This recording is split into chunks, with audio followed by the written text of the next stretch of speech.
friends, this is Jamie from homeschool.com, and recently we've been getting a lot of questions about big changes in the middle of the year or big transitions. Some people are just starting to homeschool, some people have been homeschooling, and some things just might not be working, and so they want to make some changes. Well, I'm here today to let you know that you are not alone. We have all had to make those big changes in the middle of the year. First, let me say that I'm a pretty stubborn person. I'm also kind of frugal, and so when I begin to sense that things just aren't going right in our homeschool, I start getting a little panicky. Yeah, I know it sounds a little silly, but I know what's coming. I know that I'm going to have to eventually make some of those big changes. And so, I start to feel that lump rise in my throat because I know I might have to put aside that curriculum that I spent so much money on. Or maybe I might have to buy a few new resources to help us make those changes that are needed. But I know if I do what I need to do, things are going to get better. And so I want to encourage you today. We're going to walk through some different ways you can address these needs and see if that helps you in your homeschool. So all of that to say that if you're feeling like something isn't right, your homeschool isn't bringing you joy, and maybe you're dreading doing homeschool every day, then it's time to take inventory. It's time to look at what's going on and try to diagnose the situation. First, I'd suggest taking a day off. Take a Saturday and take some time, get alone, get away from the kids, and just really look at what you've done in the past homeschool year. Look at your accomplishments. Sometimes I will do this and I will take a planner, I will take my Bible, I will take a journal, and I'll just go and get alone and really allow myself to think about what's going on, allow myself to have some quiet time to concentrate and to really get to the bottom of what's happening in our homeschool. I like to read some scriptures. I like Proverbs 3:6 and 16:9. They really help me when I'm going through this time of just looking at what's going on and asking myself the hard questions.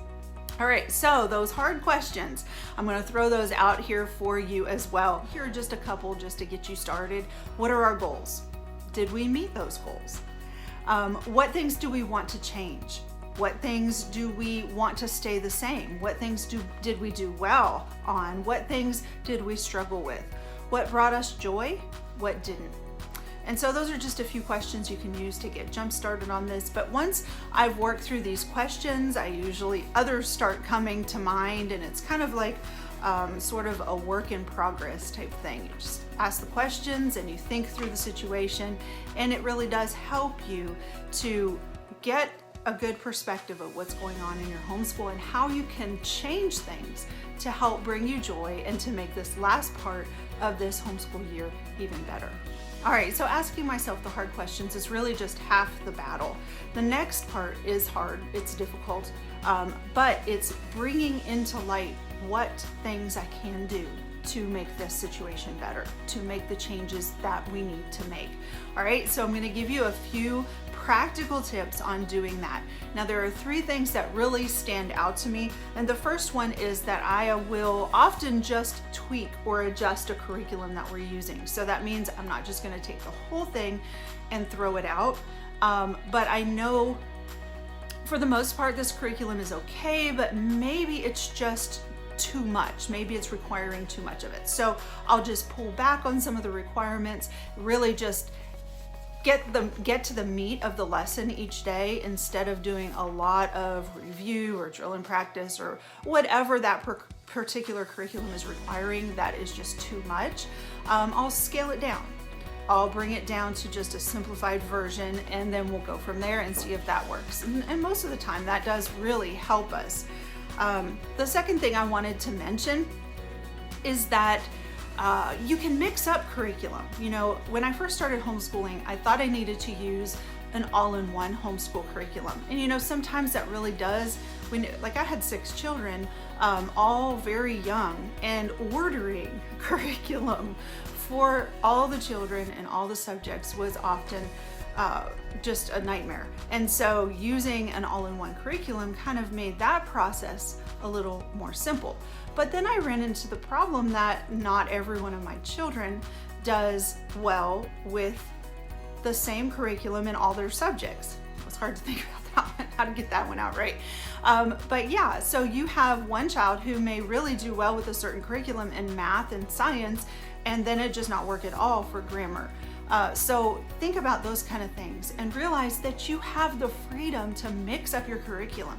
You don't have to use just one kind of curriculum across the board. So if one kind works in one subject and your child does great with that, maybe you're using an all-in-one curriculum right now and that's happening. Don't throw out the entire curriculum. Just take the bits and pieces that aren't really clicking with you and replace them with something that does. All right, and then the third option, and of course, because I'm frugal, this last option is usually my last hope. Nothing else is working. Okay, yes, we're gonna have to bite the bullet and do this. And that's where I replace the entire curriculum and just change everything up, wipe everything, clean slate, start fresh. And this is, kind of a worst case scenario. This is when things are really rough and you're really struggling. You might want to do this. But just remember, it's not the end of the world. It's okay. And when you replace your curriculum with the new curriculum, remember, you don't have to start at the beginning. Pick up where you left off in each of those subjects in the new curriculum, whatever that might be. So just remember, it's okay. We've all been here. We've all had to do this. Big changes in the middle of the year are absolutely acceptable. And you know what? I understand, so many of us at this point in the year, we're exhausted, and sometimes we're just tired of fighting the uphill battle that we've been going through with some of the issues with the curriculum or whatever else it is that may be not clicking in your homeschool. And so, that tends to really bring us down. It tends to frustrate us, discourage us. But you know what? Something like a big change in the middle of the year can often infuse new life, new perspective into your homeschool. So look at it in a positive light and understand that a big change in the middle of the homeschool year is a good thing. It's a positive thing. It can refresh everybody's perspective and feel like you're starting anew. And so, of course, I wish you all the best as you work through this process, as you discover and determine what it is that you might need to tweak or adjust in your homeschool. And I wish you the best remainder of this homeschooling year. I'm homeschooling right there beside you. And if you have any questions, remember you can go ahead and shoot me an email at jamie.gaddy@homeschool.com or message us on social media. Until next time.